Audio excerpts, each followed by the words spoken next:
Hello दोस्तों, मैं सविता पांडे आपका फिर से HCP क्लासेस में स्वागत करती हूं और मैं आप सभी को धन्यवाद देना चाहूँगी कि आपने हमारी पिछली वीडियोस को काफ़ी ध्यान से पढ़ा है और सुना है। ऐसी ही वीडियो, यूज़फुल वीडियो आपको मिलती रहे टाइम टू टाइम। इसके लिए ज़रूरी है कि आप हमारे चैनल को सब्सक्राइब कीजिए, लाइक और शेयर ज़रूर कीजिए। चलिए, पिछली क्लास में हमने छंद स्टार्ट किया था, जिसमें हमने मात्रिक छंद कंप्लीट किया था। आशा करती हूँ कि आपको वो मात्रिक छंद क्लियर हो गया होगा और आज हम उसी टॉपिक को आगे कंटिन्यू करते हुए वार्णिक छंद करेंगे। देखिए, मात्रिक छंद में क्या बताया था कि मात्राओं की संख्या के आधार पर जब काव्य की रचना की जाती है तो उसे मात्रिक छंद कहते हैं। वार्णिक छंद क्या होता है? जब वर्णों की गणना के आधार पर काव्य की रचना की जाती है।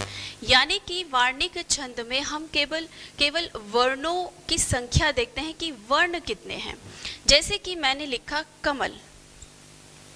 अब कमल में कितने वर्ण हैं? 3 वर्ण हैं, क म ल, है ना।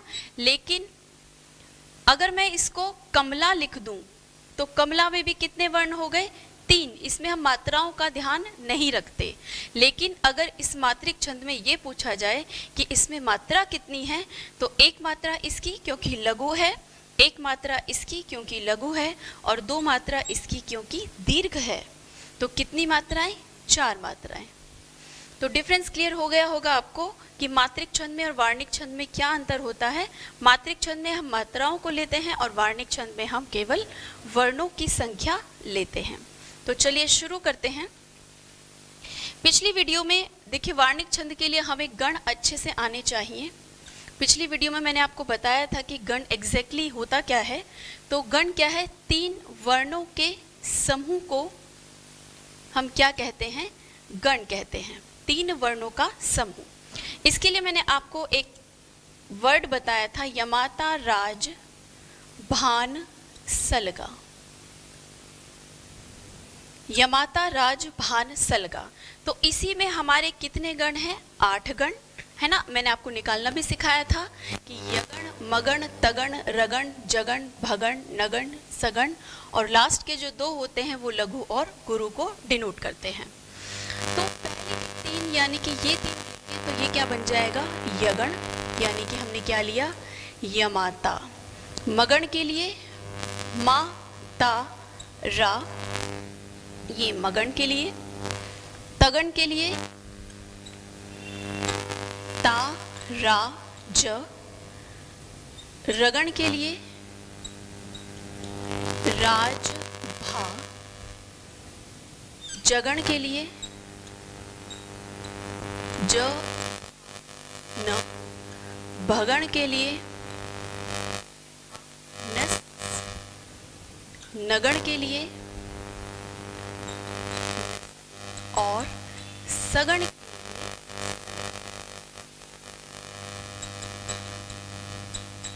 सलगा।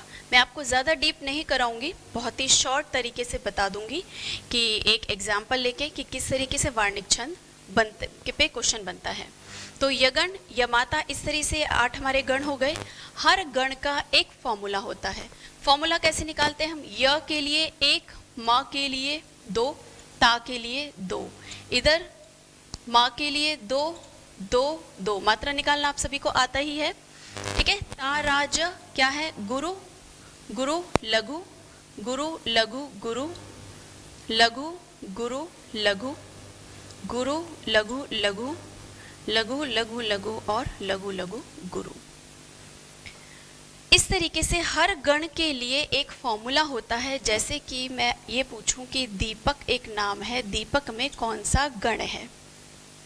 जी, जो भी 3 वर्णों का समूह होगा, जिसके भी 3 अक्षरों के नाम होते हैं, उसमें हर कोई गण छुपा होता है। आप जिन जिन का 3 अक्षरों का नाम है, आप गण निकाल के देखिएगा, आपको पता चल जाएगा। जैसे कि दीपक मैंने नाम लिया, तो दीपक ये क्या है? लघु के गुरु, गुरु, तो गुरु की कितनी मात्रा? 2। प क्या है? लघु 1। क क्या है? लघु तो 1। एस एस एस आई आई। तो यानी कि SII किसका है? भगण का।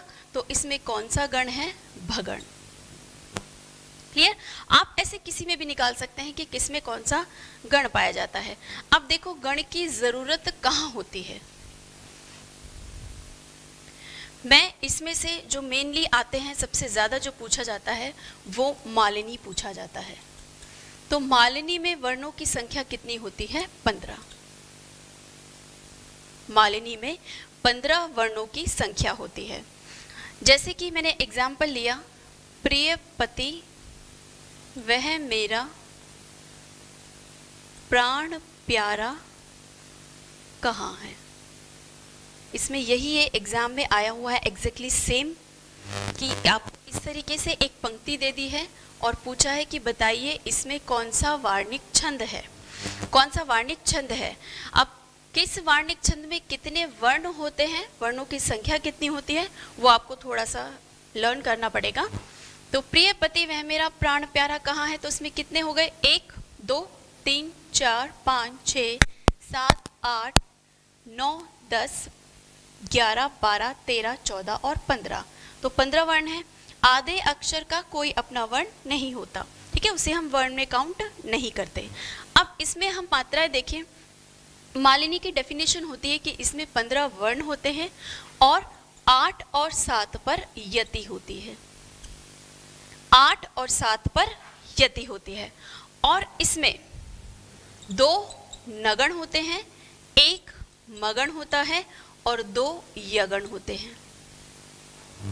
ठीक है, अगर इसी क्रम में आए हुए हैं तो वो किस छंद का एग्जाम्पल हो गया? मालिनी छंद का एग्जाम्पल हो गया।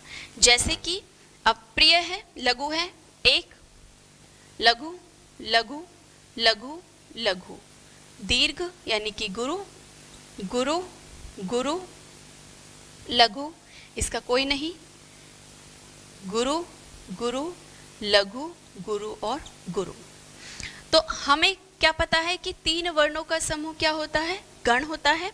तो 3 को लेकर चलेंगे, 1 3 का कॉम्बिनेशन ये, 1 3 का कॉम्बिनेशन ये, 1 3 का कॉम्बिनेशन ये, 1 3 ये और 1 3 ये। तो अब हमें पता है कि 111 किसका होता है? नगण का, है ना। देखिए यहाँ पर नगण का 111, तो यानी कि इसमें 2 नगण है, ये दोनों। क्लियर?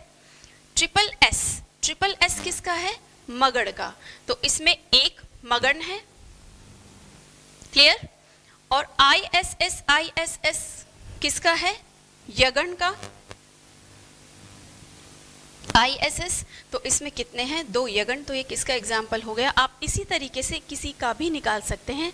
सबसे ज्यादा वार्णिक छंद में 3-4 पूछे जाते हैं, एक तो इंद्र वज्रा, एक उपेंद्र वज्रा। इन दोनों में ही 11-11 वर्ण होते हैं, इंद्र वज्रा में भी और उपेंद्र वज्रा में भी। एक एग्जाम में ये क्वेश्चन पूछा गया था कि इंद्र वज्रा और उपेंद्र वज्रा में मुख्य अंतर क्या होता है। तो मुख्य अंतर ये होता है कि इंद्र वज्रा का जो पहला वर्ण होता है वो गुरु होता है और उपेंद्र वज्रा का जो पहला वर्ण होता है वो लघु होता है। बेसिक मेन डिफरेंस यही है कि इंद्र वज्रा का पहला वर्ण क्या होगा? गुरु, और उपेंद्र वज्रा का पहला वर्ण क्या होगा? लघु। तो ये मालिनी का मैंने एग्जाम्पल दिया, इससे आप किसी को भी आप वर्ण काउंट कर सकते हैं। नगण मगण, इसमें गण की ज़्यादा इंपॉर्टेंस होती है, तो इसलिए गण का मेन वार्णिक में ही है, मात्रिक में कुछ भी लेना देना नहीं है। तो मैंने मुख्य वार्णिक छंदों की एक लिस्ट यहाँ पर दे दी है, आप देख लीजिए, नोट डाउन कर लीजिए। प्रमाणिका में 8 वर्ण होते हैं, स्वागता, भुजंगी, शालिनी, इंद्रवज्रा और उपेंद्र वज्रा, इसमें 11 वर्ण होते हैं। देखिए वैसे तो 50-60 होते हैं वार्णिक छंद, लेकिन मैंने केवल वही लिखे हैं जो ज़्यादातर एग्जाम में पूछे जाते हैं, और एग्जाम में ज़्यादातर वर्णों की संख्या पूछी जाती है। या फिर आपको इस तरीके से एक पंक्ति दे दी जाएगी और उसमें पूछ लिया जाएगा कि ये किस छंद का एग्जाम्पल है। तो ज़्यादातर मालिनी, इंद्र वज्रा और उपेंद्र वज्रा इन्हीं 3 में से पूछा जाता है। वंशस्थ लोटक, भुजंग, प्रपात में 12 वर्ण, वसंत तलिका 14 वर्ण, मालिनी 15 वर्ण, शिखरणी और मंद्राकांता में 17 वर्ण, स्वगधरा में 17 वर्ण, सवैया में 22 से लेकर 26 तक की मात्राएं होती हैं।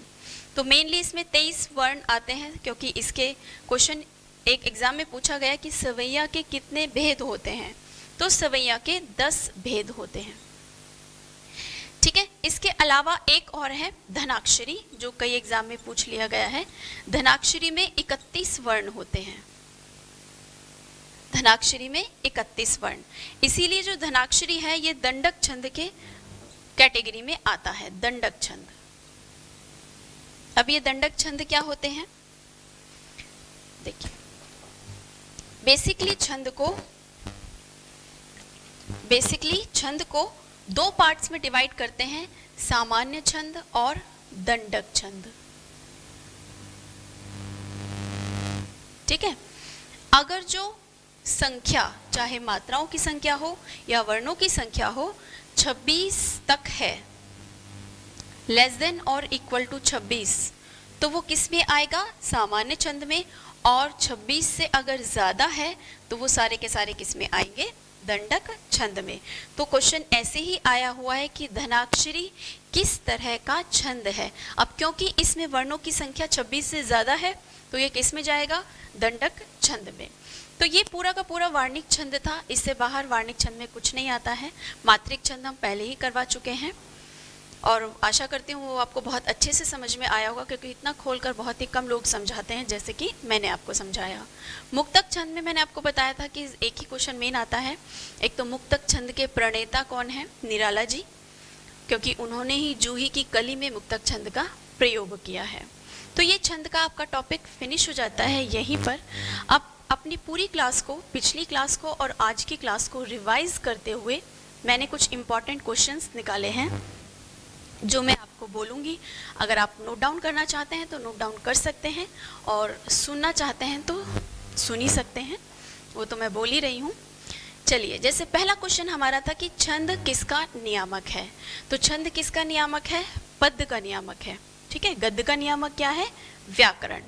नेक्स्ट क्वेश्चन, छंद के प्रणेता कौन है, तो छंद के प्रणेता पिंगल है। पिंगल क्योंकि उन्होंने ही छंद को पहली बार व्यवस्थित रूप से पेश किया था। इसमें दूसरा क्वेश्चन क्या बनेगा कि छंद का अन्य नाम क्या है, तो वो पिंगल है। छंद की पहली कृति का नाम क्या है, छंद की पहली कृति छंदमाला। छंद की उत्पत्ति ईश्वर से ऋग्वेद के किस अध्याय में बताई गई है, तो किस अध्याय में बताई गई है, 9वें अध्याय में, और वेद कौन सा है, ऋग्वेद। छंद में सामान्यतः कितने चरण पाए जाते हैं, तो छंद में सामान्यतः कितने होते हैं, 4 चरण। वैसे 2 चरण भी होते हैं, 6 चरण भी होते हैं, जैसे छप्पे में 6 चरण होते हैं, लेकिन सामान्यतः पूछा गया है तो आपको 4 चरण ही लगाने हैं। नेक्स्ट, छंद में कितने प्रकार के स्वर पाए जाते हैं, तो कितने प्रकार के स्वर हमने 2 ही पढ़े हैं, लघु और गुरु, यानी कि 2 प्रकार के स्वर। वर्ण या मात्रा की व्यवस्था को क्या कहा जाता है, वर्ण या मात्रा की व्यवस्था को क्या, देखो ये सारे क्वेश्चंस डिफरेंट एग्जाम्स में आए हुए हैं, पूछे गए हैं, तो मैंने उन्हीं की एक लिस्ट तैयार की है ताकि इसमें से छंद के बाहर कोई भी क्वेश्चन ना आए, आपको एक ही जगह छंद के सारे क्वेश्चंस मिल जाएं। ठीक है, तो वर्ण या मात्रा की व्यवस्था को हम क्या कहते हैं, क्रम। ठीक है, व्यवस्था। छंद कितने प्रकार के, ऑब्वियसली 3 प्रकार के, मात्रिक छंद, वार्णिक छंद और मुक्तक छंद। नेक्स्ट क्वेश्चन, मात्राओं को किस नाम से जाना जाता है, तो मैंने कल अपनी पिछले क्लास में बताया था आपको, गुरु के चिन्ह को हम क्या कहते हैं, वर्तुल रेखा, और लघु के चिन्ह को हम क्या कहते हैं, खड़ी पाई, है ना। नेक्स्ट, सोरठा किस प्रकार का छंद है, तो सोरठा किस प्रकार का छंद है, अर्धमात्रिक। आपको ये लर्न करने पड़ेंगे, अर्धमात्रिक में कौन कौन से आते हैं, सममात्रिक में कौन कौन से आते हैं, और विषम मात्रिक में कौन से आते हैं। तो मैंने पिछली क्लास में आपको एक क्लैरिफाई कर ही दिया था कि किस में कौन सा आता है। नेक्स्ट क्वेश्चन, दोहा छंद का उल्टा किस छंद को माना जाता है, तो सोरठा को माना जाता है, क्योंकि दोहे में 13-11 पर्यति होती है और सोरठा में 11-13 पर्यति होती है। ठीक है, नेक्स्ट क्वेश्चन, अवधि का निजी छंद कौन सा है, अवधि का निजी छंद पर्व है। देखो कई एग्जाम में ये क्वेश्चन पूछा गया है कि अवधि का निजी छंद कौन सा है, तो वो क्या है, पर्व। रामचरितमानस की रचना शैली किस प्रकार की है, देखो रामचरितमानस एक तो पूछा जाता है किस भाषा में लिखा गया है, अवधि में लिखा गया है, और अवधि की भी बैसवाड़ी अवधि में, अगर ज्यादा डीप पूछ लेगा तो बैसवाड़ी अवधि। अब रामचरितमानस की भाषा शैली क्या है, तो शैली क्या है उसकी, दोहा और चौपाई। दोहा और चौपाई में। नेक्स्ट क्वेश्चन, जय हनुमान ज्ञान गुण सागर जय कपीस तिहु लोक उजागर किस छंद का उदाहरण है? तो देखिए, अगर हम इसको लिखें, जय हनुमान ज्ञान गुण सागर जय कपीस, हनुमान ज्ञान गुण सागर जय कपीस लोक। अगर आप इसमें मात्राओं की गणना करेंगे, क्योंकि पूरी हनुमान चालीसा में चौपाई है, तो मेनली जो भी कोई उदाहरण अगर हनुमान चालीसा से आता है तो वो आपको चौपाई ही लगाना है। तो अगर आप प्रैक्टिकली करके भी देखना चाहते हैं तो आप इनको काउंट करोगे तो इनमें क्या है, 16 मात्राएं हैं। और चौपाई में क्या है, क्योंकि एक सममात्रिक छंद है, सभी चरणों में समान संख्या होती है, तो सभी में क्या 16 क्योंकि सबकी 16 मात्राएं होती हैं चौपाई में। तो एक किस टाइप का एग्जाम्पल है, चौपाई का एग्जाम्पल है। जूही की कली किस छंद का उदाहरण है? मुक्तक छंद का, ये मैं आपको पहले ही बता चुकी हूँ। कुंडलिया छंद किसके योग से मिलकर बना है? तो कुंडलिया में क्या मैंने आपको बताए थे, कुंडलिया और छप्पे दो विषम मात्रिक छंद होते हैं। तो कुंडलिया में रोला और दोहा। इंद्रवज्रा किस प्रकार का छंद है? तो इंद्रवज्रा किस प्रकार का छंद है? वार्णिक छंद। चौपाई के प्रत्येक चरण में कितनी मात्राएं होती हैं? तो चौपाई यानी कि 4 पाए, और 4 पाए में 16 मात्राएं होती हैं। कितने वर्णों के समूह को गण कहा जाता है? तो 3 वर्णों के समूह को गण कहा जाता है। ये मुख्य छंद के क्वेश्चंस थे जो मैंने काफ़ी खोजबीन करके ये क्वेश्चंस आपके लिए निकाले, और आशा करती हूँ कि आपको मैं जो भी समझा रही हूँ वो बहुत अच्छे से समझ में आ रहा होगा, क्योंकि मैं कोशिश करती हूँ कि इस तरीके से समझाऊँ कि आप जिसने छंद पहले नहीं भी पढ़ा है उसे भी अच्छे से समझ में आ जाए। तो आज की क्लास को हम यही ओवर करते हैं। आगे मैं नेक्स्ट टॉपिक लेकर आऊँगी और कोशिश करूँगी कि वो आपके लिए उतना ही यूज़फुल हो जितनी कि हमारी पिछली वीडियोस यूज़फुल रही हैं। और आशा करती हूँ कि आप सारी वीडियोस को बहुत अच्छे से ध्यान लगाकर पढ़ें, क्योंकि क्वेश्चंस इन्हीं में से बनेंगे। थैंक यू, धन्यवाद।